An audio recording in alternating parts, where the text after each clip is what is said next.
ஒரு கொடுங்கோல் ஆட்சியாளன் எப்போல்லாம் இருக்கிறானோ அவனை வந்து உச்சபட்சமாக ஒரு ஆட்டம் ஆடும்பொழுது பிரபஞ்சமே ஒருத்தனை தேர்வு பண்ணி தலைவனை கொண்டு வந்து நிப்பாட்டும். அவன் பின்னாடி மக்கள் செல்வார்கள், இந்த கொடுங்கோல் ஆட்சியாளர்கள் வீழ்வார்கள்ன்றதான் வரலாறு. அதைத்தான் இன்னைக்கு காலம் நம்ம முன்னாடி காட்டுது. விஜய் அவர்களுக்கு கலா யதார்த்தம் தெரியுமான்னு கேட்கக்கூடிய நபர்கள் இதை பார்த்தா அவங்களுக்கு புரியும். டேய் நூக்கண்கான ஒவ்வொரு விஷயத்தையும் நான் பார்த்துக்கிட்டு தான் இருக்கிறேன். இதெல்லாம் கவனிக்காமல் பார்க்காம நான் அரசியல் களத்துக்குள்ளே வரல. இதை பார்க்காம நான் வந்து மத்தியில் மேலே இருக்கக்கூடிய பெரும் தலைகளை வந்து நான் வந்து எதிர்த்து நிற்கலை. ஸோ ஃபேக்ட் செக்கு இதையும் சேர்த்துக்க, நான் சொன்ன விஷயத்தெல்லாம் சேர்த்துக்கிட்டு நீ என்னன்னு சொல்லி பார்த்து கொடுன்றாரு. ஆனால் இனிமேட்டு ஃபேக்ட் செக்கே வந்து எல்லாமே பார்த்தீங்கன்னா 6 மாதம் தான் தாக்கு பிடிக்கும். அதைத்தான் வந்து அவர் மையப்படுத்துகிறாரு. காவல்துறை கரங்கள் கட்டப்பட்டு இருக்கிறது, மிக முக்கியமான வார்த்தை. ஏன்னா இது வரைக்கும் எல்லாத்தையும் அட்ரஸ் பண்ணியிருக்காரு. காவல்துறை இது வரைக்கும் அவர் அட்ரஸ் பண்ணலை.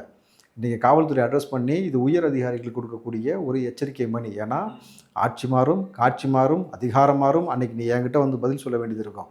என் மக்களை வதைச்சிட்டு நீ அன்றைக்கி உட்காந்துன்னு வச்சுக்க, உன்னை எங்கே அனுப்பணுமோ அங்கே அனுப்பிச்சிருவேன்றதான். நீங்கள் ஒட்டு மொத்தமாக நாளைக்கு விஜய் ஆட்சிக்கு வந்ததுக்கு பிறகு ஒரு சட்டத்தை பாஸ் பண்ணி டெர்மினேட் பண்ணாருன்னு வச்சுக்க, போலீஸ்காரன் என்ன பண்ணுவீங்க?